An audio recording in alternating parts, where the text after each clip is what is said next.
Si Pablo, na bilanggo ni Kristo Jesus, at si Timoteo na ating kapatid kay Filemon na aming minamahal at kamanggagawa, at kay Apia na ating kapatid na babae, at kay Archipo na kapwa kawal namin, at sa iglesia sa iyong bahay, sumainyo nawa ang biyaya at kapayapaang mula sa Diyos na ating Ama at sa Panginoong Hesukristo.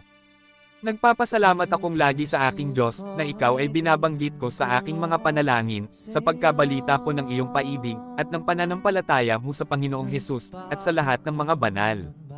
Upang ang pakikipagkaisa ng iyong pananampalataya, ay maging mabisa sa pagkaalam ng bawat mabuting bagay na nasa iyo, sa kay Kristo.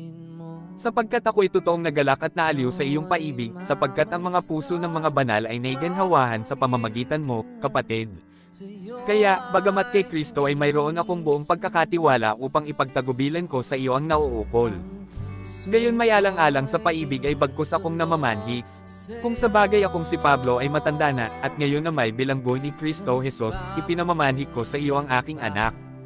Na aking ipinanganak sa aking mga tanikala, si Juan Simo, na ng unang panahon ay hindi mo pinakinabangan, datapwat ngayon ay may pakikinabangan ka at ako man, na siya'y aking pinabalik sa iyo sa kanyang sariling katawan, sa makatuwid bagay, ang aking sariling puso, na ibig ko sanang pigilin siya sa aking piling, upang sa iyong pangalan ay paglingkuran ako sa mga tanikala ng Ebanghelyo, datapwat kung wala kang pasya ay wala akong magagawang anuman. Upang ang iyong kabutihang loob ay huwag maging tila sa pagkakailangan, kundi sa sariling kalooban. Sapagkat marahil sa ganito siya'y nahiwalay sa iyo sa sandaling panahon, upang siya'y mapasa iyo magpakailanman. Na hindi na alipin, kundi higit sa alipin, isang kapatid na minamahal, lalong-lalo na sa akin, ngunit gaano pa kaya sa iyo, na siya'y minamahal mo maging sa laman at gayon din sa Panginoon. Kung ako nga ay inaari mong kasama, ay tanggapin mo siyang tila ako rin. Ngunit kung siya'y nagkasala sa iyo ng anuman, o may utang sa iyong anuman, ay ibilang mo sa akin. Akong si Pablo na sumusulat nito ng aking sariling kamay, ay siyang magbabayad sa iyo, hindi sa sinasabi ko sa iyo na ikaw man ay utang mo pa sa akin. Oo, kapatid, magkaroon nawa ako ng katuwaan sa iyo sa Panginoon, pinariway mo ang aking puso kay Kristo. Kita'y sinulatan sa pagkakatiwala sa iyong pagtalima, palibhas ay aking nalalaman na gagawin mo ang higit pa kay sa aking sinasabi.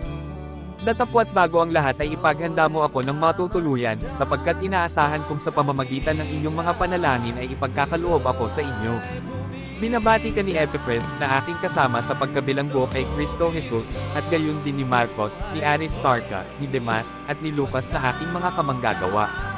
Ang biyaya ng ating Panginoong Hesukristo ay sumainyo no ang Espiritu. Siya nawa. Filemon Kapitulo 1 versikulo 1 hanggang 25. Guys, pa-follow naman at like, share, subscribe at papindon na din ang bell. Para ma-update kayo sa mga videos ko, sana is mag-comment pa o di kayong mag-iwan dyan. Maraming salamat po.